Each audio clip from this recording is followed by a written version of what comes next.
والد کی موت کمر توڑ دیتی ہے،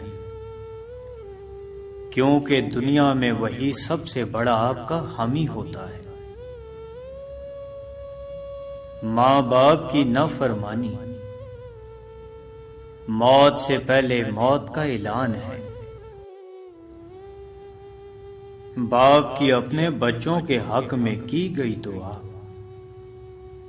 سیدھی اللہ پاک تک جاتی ہے۔ جسے ماں باپ کی بات سمجھ نہیں آتی، اسے زمانہ بہت اچھے طریقے سے سمجھ لیتا ہے۔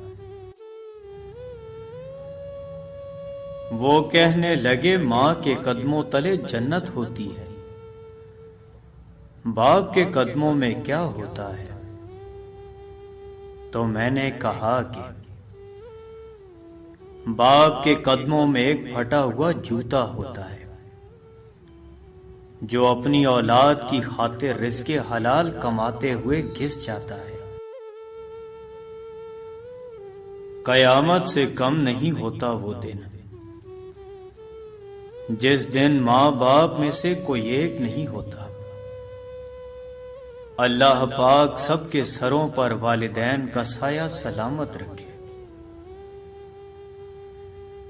باپ کا ہاتھ اگر سر پر نہ ہو تو پھر پتہ چلتا ہے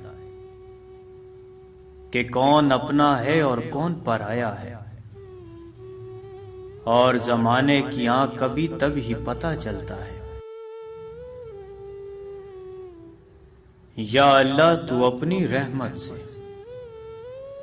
اپنے کرم سے، اپنے فضل سے ہمیں اس حالت میں دنیا سے اٹھانا کہ جب ہمارے ماں باپ ہم سے راضی ہوں۔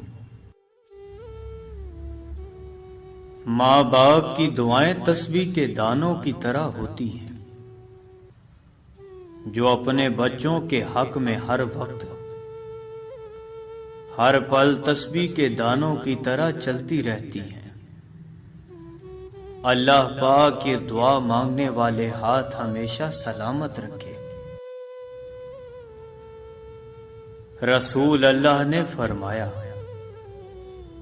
اگر میری ماں زندہ ہوتی، میں نماز میں اللہ کے حضور کھڑا ہوتا، ماں آواز دیتی اور میں نماز چھوڑ کر دوڑ کر ماں کے پاس چلا جاتا اور دنیا والوں کو بتاتا کہ ماں کی عظمت کیا ہوتی ہے۔ یہ صرف ماں ہی ہوتی ہے جو کھانا کھاتے آوازیں دے دے کر کہہ رہی ہوتی ہے، تم بھی آ کر کھا لو نا، اور اگر آپ انکار کرو تو جب بھی آپ کھانے لگو، آپ کا حصہ ڈانپ کر رکھا ہوتا ہے حفاظت سے۔ یا اللہ یہ مائیں بڑی پیاری ہوتی ہیں، ان کو ہمیشہ سلامت رکھنا، آمین۔